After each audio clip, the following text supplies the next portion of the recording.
Good afternoon mga kamote. Yan. Gusto mong magluto ng mabilisang papaitan? 5 minutes lang mga kamote. Siyempre, pagka nagluluto hanggang sa paggisa lang, yun ang orasan mo mga kamote. Ang kailangan mo lang ay yung mapanggisa. Hindi ko na pinakita dito mga kamote. Kasi para sabihin natin mabilisan. 5 minutes na papaitan mga kamote. Ang kailangan mo lang, pumili. Yun lang magpapahirap sa'yo. Pumili ka ng stroganoff. Yan mga kamote. Beef stroganoff ang tawag niyan. Mahaba na malambot. Tapos, ewan ko lang kung anong gusto mong country na panggaling. Meron siyang New Zealand, meron siyang Brazil, meron siyang Australia. Pero ito mga kamote, ito ay mamula-mula. Ito ay Australian stroganoff mga kamote. Beef stroganoff. Kailangan lang natin, pakulan natin yung papaitan mix mga kamote. Siyempre, naggisa ka na. Yan, kumukulo na ang ating papaitan mix mga kamote. Kailangan din natin ng sili pala. Ayan mga kamote. Tsaka beef cubes. Ayan mga kamote. Kumukulo na siya. Lagyan mo ng beef cubes. Mga wala pang pares lang ng kinigtot mga kamote. Yan. May lagyan mo na ng beef cubes. Siyempre may paminta yan mga kamote. Ito, may paminta. Tsaka kunting asin. Pampalasa. Yan mga kamote. Yun, kumukulo na siya. Yung ating papaitan mix na pinakulo. Yan, tinunaw natin. Naggisa na rin ako. Hindi ko na sinama doon. Maski sabihin natin mga 3 minutes lang naluto itong mga kamote. Yan. Ayan. What you do for a living, mga kamote. Oy, kakamote. What you do for a living? I'm living alone. Yan, mga kamote. Yan, ilalagay na natin ang ating beef stroganoff.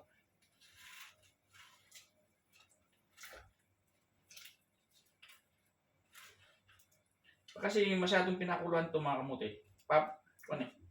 Titigas ang baka. Yan. Habang inaantay natin, kukulo na rin yan mga kamote. Luto na yun. Wala pang 3 minutes eh. Sinabi ko lang na 5 minutes mga kamote.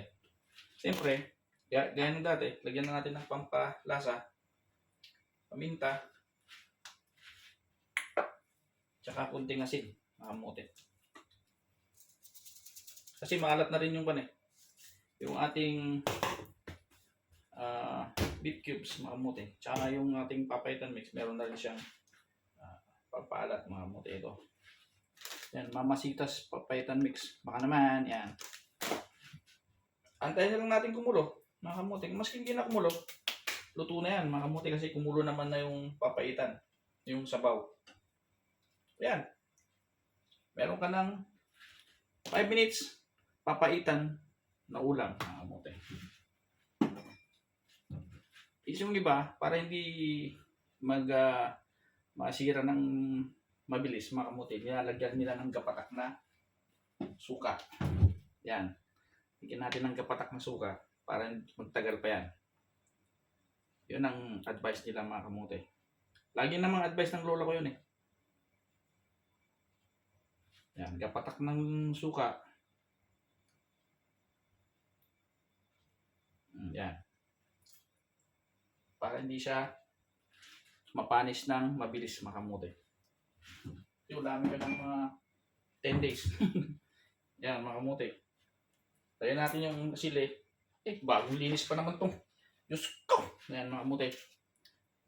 Tapos na ang ating papaitan. Luto na mga kamote. Pakita ko sa inyo. Pinaluto na. Tikman din natin mga kamote. Yan. Antayin lang natin gulo. Wala pa tayong 5 minutes mga kamote. Pero luto na to. Kasi nga kumulo na yung ulit-ulit eh. Kumulo na ang ating sabaw mga kamote. Yun lang mga kamote. Pagtatagal lang ng konti kasi titikman natin. Tikiman time mga kamote.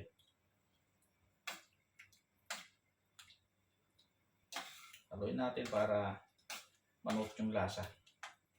Nga pala, yung panggisa, sibuyas, bawang, tsaka luya. Yun lang mga kamote.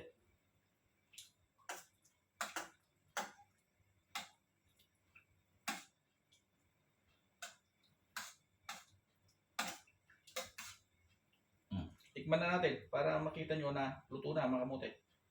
Sabaw pa muna. Wow, musok pa oh. Apo! Gimutat mga kamote. Yan na mga kamote ng ating lutong. O yan na, kumusok pa oh. Lalo pag kumulan, okay na mga kamote yan. Tikiman tayo mga kamote.